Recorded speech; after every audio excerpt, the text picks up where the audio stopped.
नमस्कार, स्वदेश न्यूज देख रहे हैं आप। मैं हूं आपके साथ अभिजीत तिवारी। राष्ट्रीय राजमार्गों का विस्तार, मध्य प्रदेश की बढ़ती रफ्तार। मध्य प्रदेश में राष्ट्रीय राजमार्ग का विस्तार तेजी से हो रहा है, जिसमें केंद्रीय मंत्री नितिन गडकरी ने 4,400 करोड़ रुपए की 8 परियोजनाओं का लोकार्पण शिलान्यास किया है और भविष्य में कई और महत्वपूर्ण परियोजनाएं जैसे ग्रीनफील्ड हाईवे और 4 लेन अपग्रेडेशन प्रस्तावित है, जिससे कनेक्टिविटी, औद्योगिक विकास और यात्रा सुगम हो सके। ये परियोजनाएं भोपाल, विदिशा, सागर जैसे क्षेत्रों में कनेक्टिविटी बढ़ाएगी और आर्थिक विकास को गति देगी। मध्य प्रदेश में सड़कों का विस्तार के साथ ही कई राष्ट्रीय राजमार्गों को और ग्रीनफील्ड परियोजनाओं पर भी काम चल रहा है, जिनका उद्देश्य बेहतर कनेक्टिविटी, आर्थिक विकास और यात्रा समय पर करना है। परियोजना के तहत कई एक्सप्रेसवे एवं ग्रामीण सड़कों के निर्माण की योजनाएं हैं, जिससे प्रदेश का इंफ्रास्ट्रक्चर मजबूत हो रहा है और अर्थव्यवस्था को बढ़ावा मिल रहा है। मध्य प्रदेश में सड़क नेटवर्क को मजबूत करने पर जोर दिया जा रहा है ताकि राज्य का समग्र विकास हो सके और यह राष्ट्रीय आर्थिक गलियारों से बेहतर तरीके से जुड़ सके। मुख्यमंत्री डॉक्टर मोहन यादव ने इस दिन को प्रदेश के विकास के लिहाज से ऐतिहासिक बताया है। उन्होंने कहा कि इन सड़क परियोजनाओं के पूरा होने में और मध्य भारत और बुंदेलखंड क्षेत्र की सड़क कनेक्टिविटी को मजबूती मिलेगी। साथ ही इससे उद्योग, कृषि और पर्यटन से जुड़ी गतिविधियों को भी गति मिलने की उम्मीद है। तो मध्य प्रदेश के लिए बड़ी सौगात, 8 राष्ट्रीय राजमार्ग परियोजनाओं का भूमि पूजन और शिलान्यास। मध्य प्रदेश के लिहाज से ये बड़ी सौगात। तो मध्य प्रदेश को 8 नई राष्ट्रीय राजमार्ग परियोजनाओं की सौगात मिली। ये लाइव तस्वीर हम आपको दिखा रहे हैं, जिसमें केंद्रीय मंत्री नितिन गडकरी, मुख्यमंत्री डॉक्टर मोहन यादव और केंद्रीय कृषि मंत्री शिवराज सिंह चौहान मंच पर नजर आ रहे हैं। साथ ही पीडब्ल्यूडी मंत्री राकेश सिंह भी मंच पर मौजूद है। तो ये तस्वीरें हम आपको सीधी दिखा रहे हैं लाइव, जिसमें मध्य प्रदेश के लिए आज का दिन बड़ा दिन है और 8 राष्ट्रीय राजमार्गों की सौगात मध्य प्रदेश को मिलने वाली है। तो बता दें कि मध्य प्रदेश में बेहतर सड़क कनेक्टिविटी हो, इसके लिए सरकार लगातार काम कर रही है। और क्योंकि जिस राज्य की सड़कें जितनी ज्यादा अच्छी होती है, सुगम होती है, वहां पर विकास की रफ्तार दुगनी तेजी के साथ आगे बढ़ती है। और इसी को ध्यान में रखते हुए एक बड़ी सौगात मध्य प्रदेश को मिल रही है, उसका भूमि पूजन और शिलान्यास किया जाएगा। तो सड़क परिवहन मंत्री नितिन गडकरी आज भूमि पूजन करेंगे, शिलान्यास करेंगे। मुख्यमंत्री डॉक्टर मोहन यादव और केंद्रीय कृषि मंत्री शिवराज सिंह चौहान, जिनका स्वागत कर रहे हैं पीडब्ल्यूडी मंत्री राकेश सिंह। तो मध्य भारत, बुंदेलखंड के लिए यह सौगात काफी अहम मानी जा रही है। तो बता दें कि इस परियोजना पर 4,400 करोड़ रुपए से ज्यादा की लागत आएगी, जिससे मध्य भारत और बुंदेलखंड क्षेत्र की कनेक्टिविटी मजबूत होगी। साथ ही ग्रीनफील्ड हाईवे भोपाल जबलपुर के बीच 255 किलोमीटर लंबा ग्रीनफील्ड हाईवे लगभग 15,000 करोड़ रुपए से बनेगा। तो चलिए इसी मुद्दे पर चर्चा करेंगे। हमारे साथ कुछ मेहमान जुड़े हैं, परिचय करवा देते हैं उनका। हमारे साथ वरिष्ठ पत्रकार रमेश शर्मा जी जुड़ गए, आपका बहुत स्वागत है। साथ ही उद्योगपति दीपक भंडारी जी भी हमारे साथ जुड़ गए, आपका भी बहुत स्वागत है। मैं चर्चा की शुरुआत रमेश शर्मा जी से करूंगा।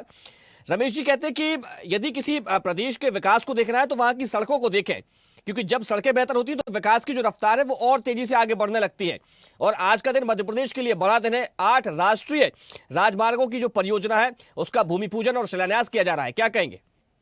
जीवन के लिए भी जो आधारभूत आवश्यकताएं होती है वो कहीं ना कहीं सड़क मार्ग होता है। और इसको सड़क मार्ग बनाने का पहले तो अटल जी ने जो ग्राम सड़क योजना दी थी और फिर उन्होंने कॉरिडोर बनाने की घोषणा की थी। तो ग्राम सड़क योजना से अगर मान करके चलिए कि एक प्रत्येक व्यक्ति को लाभ, और कॉरिडोर से जो लंबी यात्राएं करते हैं, व्यापार करते हैं, उनको लिए लाभ। और उसी कड़ी का एक हिस्सा हम आज मध्य प्रदेश में देख रहे हैं। और इसका आयोजन चूंकि विदिशा संसदीय क्षेत्र के अंतर्गत हो रहा है, वहां के सांसद शिवराज जी हैं, तो नितिन गडकरी जी भी उसमें पधारे हुए हैं।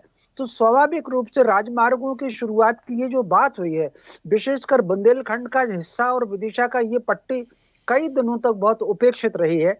अब पिछले कुछ दिनों से सरकार उस पर ज्यादा ध्यान दे रही है। तो ये सड़क मार्ग बन जाने से न केवल वो जो इस समय निवेश के लिए सरकार कोशिश कर रही है, तो न केवल निवेश बढ़ेगा बल्कि स्थानीय लोगों की भी ये जरूरतें पूरी होंगी। जी बिल्कुल, देखिए रमेश जी, कहा जा रहा है कि इससे जो है कृषि क्षेत्र उसको भी लाभ मिलेगा। इसको इसको अगर हम समझे तो कैसे, यानी कि जब सड़कें बेहतर होंगी तो कृषि को कैसे उससे लाभान्वित होगी, कैसे लोगों को इससे जो है तमाम सुविधाएं मिल पाएंगी? देखिए, कुल मिलाकर के अगर सड़क ठीक होगी हम्म। तो ये जो कहीं ना कहीं किसान हैं, फल सब्जी के उत्पादक हैं, हम्म। ये उत्पादक भी नगरों को सुविधा के पूर्वक जा सकेंगे। हम्म। और कई बार किसी एक क्षेत्र में अगर किसी खास फसल का या फल का या सब्जी का उत्पादन अधिक होता है और किसी दूसरे क्षेत्र में अगर कम होता है, हम्म। तो सड़कें अगर ठीक हैं तो हम्म। उससे किसान अपनी मंडी को छोड़ करके दूसरे बाजार में भी लेकर के जा सकता है। हम्म। एक छोटा सा मैं उदाहरण देना चाहता हूं, जैसे आज ये जो राजमार्ग एक बनेगा भोपाल जबलपुर, इसको विदिशा से भी जोड़ा जाएगा। हम्म। इसमें अगर आप देखेंगे तो विदिशा में शरबती गेहूं, हम्म। इसकी मांग अंतरराष्ट्रीय स्तर पर है, विदेशों में भी है। हम्म। यह नर्मदा पट्टी की जो दाल तुअर की है, उसकी मांग विदेशों में भी है। तो स्वाभाविक रूप से इस सड़क बन जाने से नर्मदा पट्टी की तुअर की दाल बहुत आसानी से विदिशा जा सकेगी। विदिशा का जो शरबती गेहूं है वो कहीं ना कहीं देश के दूसरे भागों में बहुत आसानी से जा सकेगा। और आगे चल करके इस सड़क को ये जो छिंदवाड़ा वाली पट्टी है उससे भी जोड़ने की योजना है, हालांकि इसकी घोषणा आज नहीं हुई है। तो कहीं ना कहीं वो जो संतरा वाली पट्टी है, तो स्वाभाविक रूप से सड़कें बन जाने से जो कृषि का उत्पादक है, कृषि के उत्पादक को भी अपनी सुविधाएं मिलेगी। और सड़क बन जाने से अगर हो गई तो निवेशक अपनी फैक्ट्री डालने के लिए आएंगे, ताकि सब्जी के आधार पर, फल के आधार पर जो स्थानीय और खनिज है उसके आधार पर अगर कुछ उद्योग डल सकते हैं वो डालेंगे। इससे क्षेत्र का विकास होगा और स्थानीय नौजवानों को उससे रोजगार भी मिलेगा।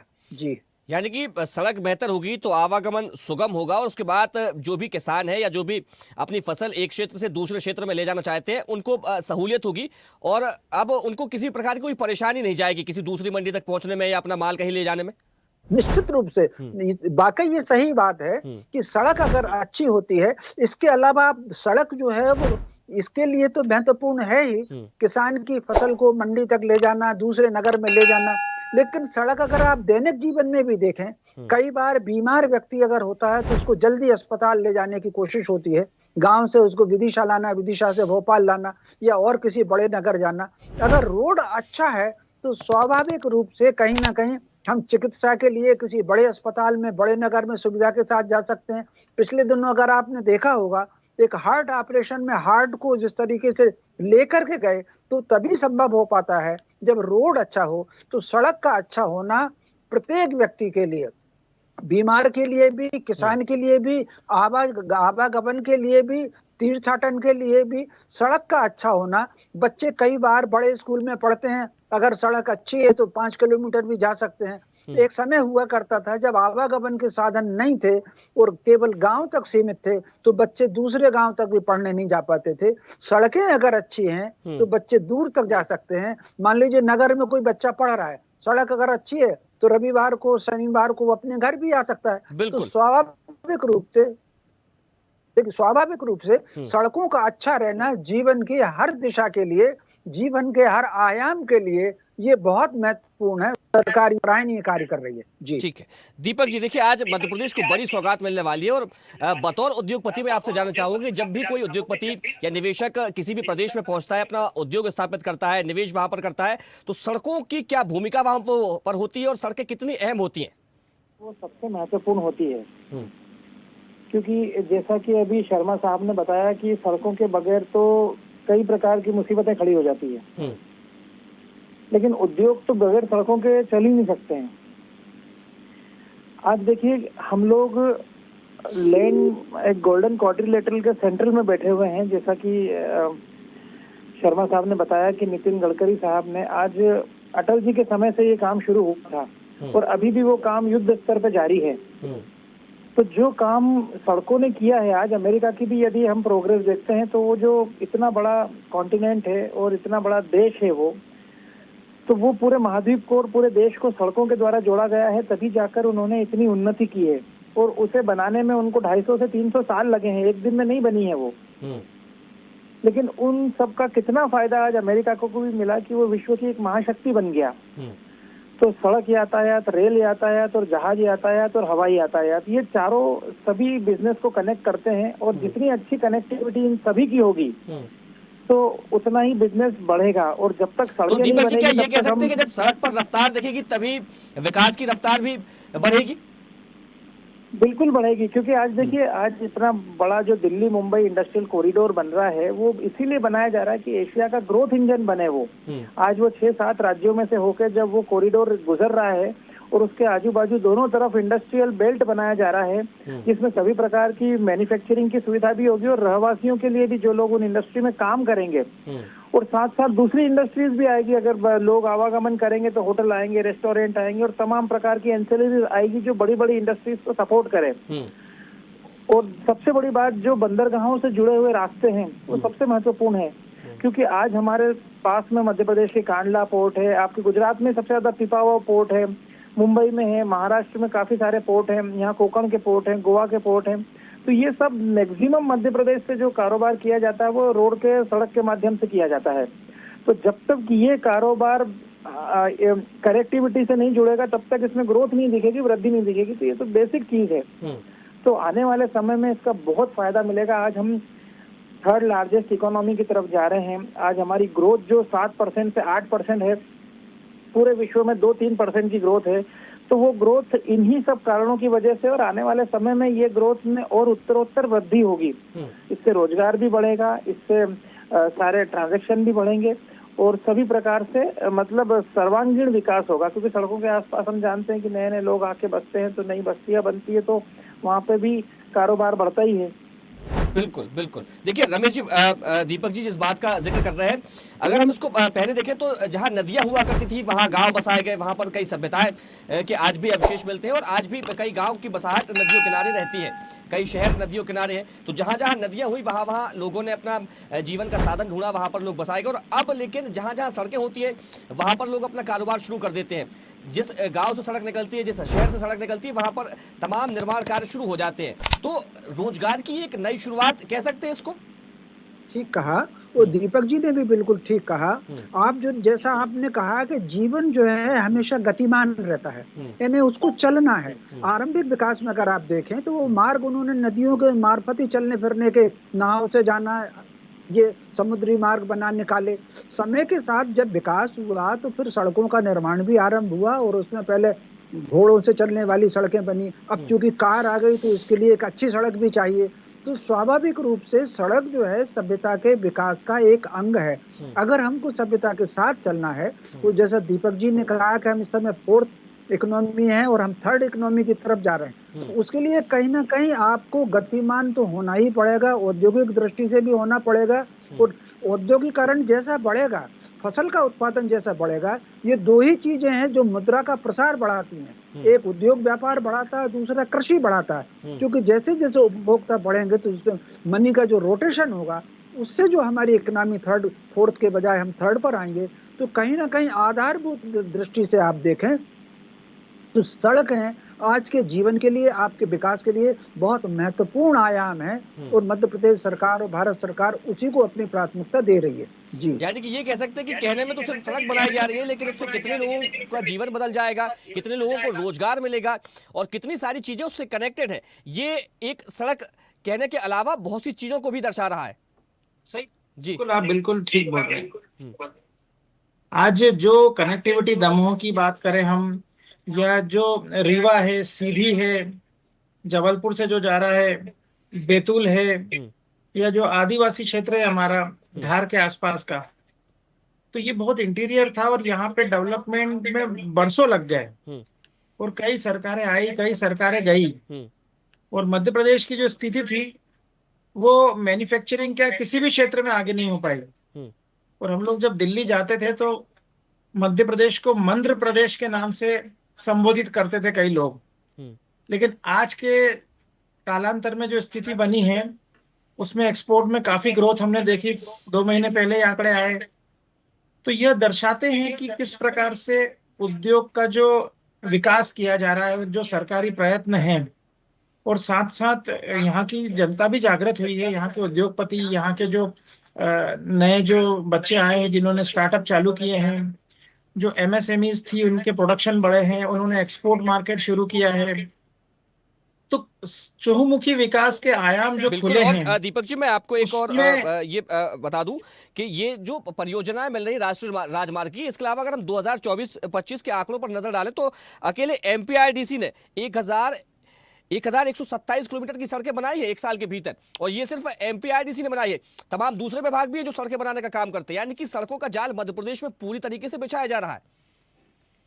बिल्कुल बिछाया जा रहा है, क्योंकि हमने देखा है शिवराज सरकार जब थी उस समय भी हमेशा अपने भाषण में मुख्यमंत्री जी कहा करते थे कि हमारी सरकार के पहले गड्ढों में सड़कें ढूंढना पड़ती थी और अब सड़कों में गड्ढे ढूंढते हैं तो नहीं मिलते हैं। तो ये एक उन्होंने जुमला चलाया था और वो हर भाषण में बोलते थे, और यह वास्तविकता थी और पब्लिक भी इसको फील करती थी कि नहीं, वास्तव में हम दूसरे राज्यों में जाते थे तो कितने गड्ढे देखते हैं और जब हम मध्य प्रदेश में आते हैं तो कितनी खुशी मिलती है। तो सड़क के माध्यम से पहचाना जाता था कि हम मध्य प्रदेश में हैं या हम राज्य के बाहर हैं।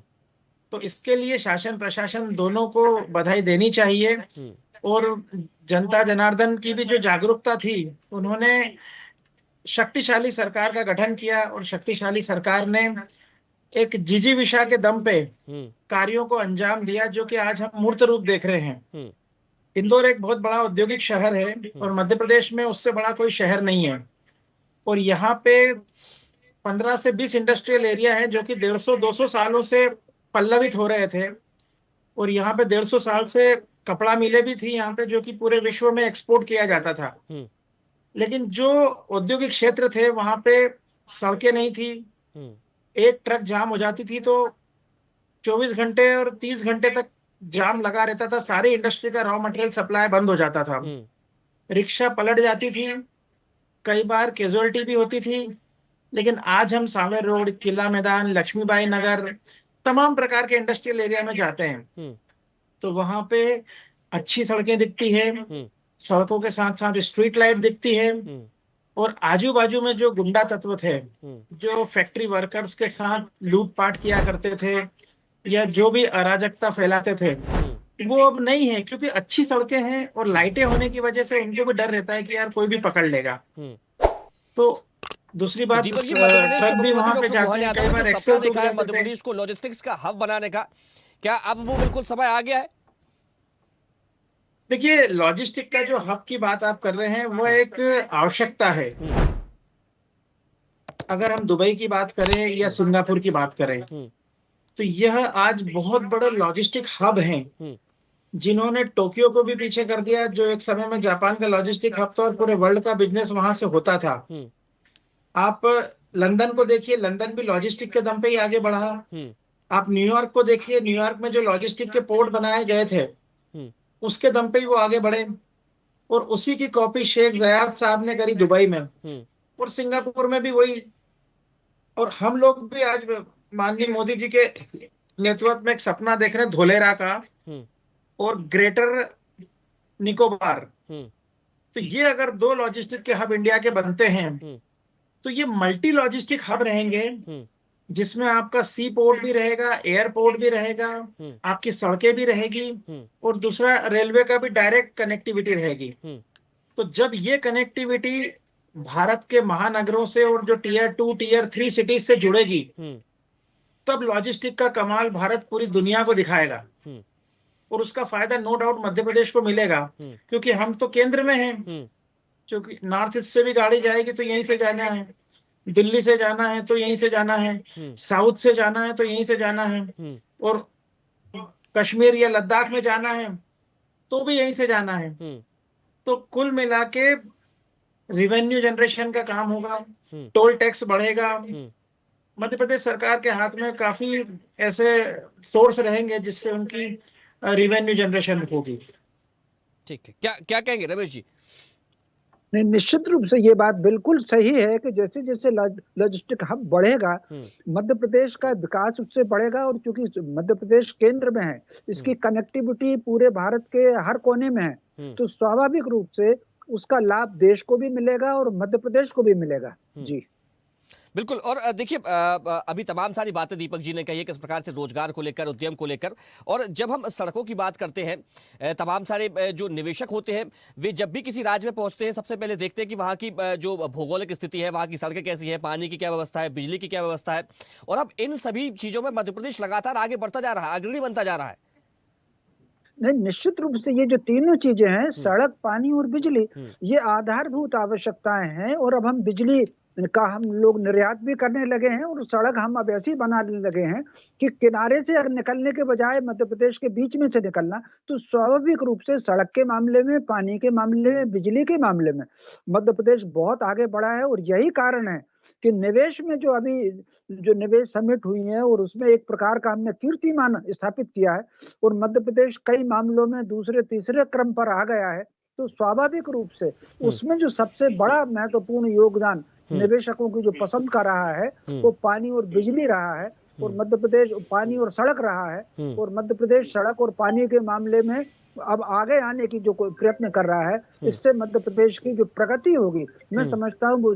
एक समय हुआ करता था जब इसको बीमारू राज्य कहते थे, लेकिन मुझे लग रहा है कि अब जिस रफ्तार से हम लोग आगे बढ़ रहे हैं, मध्य प्रदेश अब देश के प्रगतिशील राष्ट्रों में सबसे नंबर 1 रहेगा प्रांतों में। जी ठीक है दीपक जी, देखिए सड़कें जब पहले बनाई जाती थी तो उनका जो यानी कि डिस्टेंस होता था वो बड़ा लंबा होता था। अब सड़कें ज्यादा गुणवत्ता के साथ बनाई जा रही हैं और जो डिस्टेंस होता है उसको भी छोटा कर दिया जा रहा है। पहले जो सड़कें लंबी होती थी वो डामर की बनाई जाती थी, तो वो टेक्नोलॉजी बिल्कुल अलग थी और उनकी लाइफ भी बहुत कम होती थी।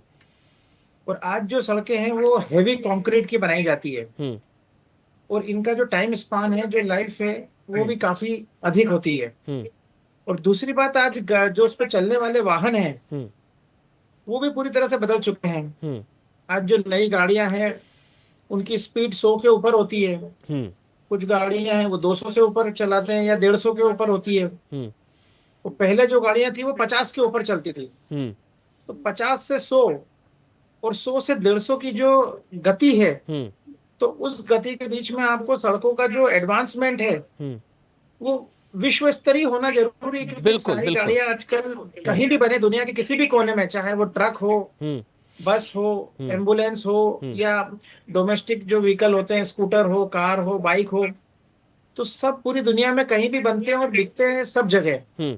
तो वर्ल्ड स्तरीय सड़कें होना बहुत जरूरी है, ताकि उन गाड़ियों का भी वियर एंड टियर कम हो, एक्सीडेंट भी कम हो। क्योंकि आज हम हमेशा अखबारों में पढ़ते हैं कि सबसे ज्यादा मौतें सड़क दुर्घटना में हो रही है।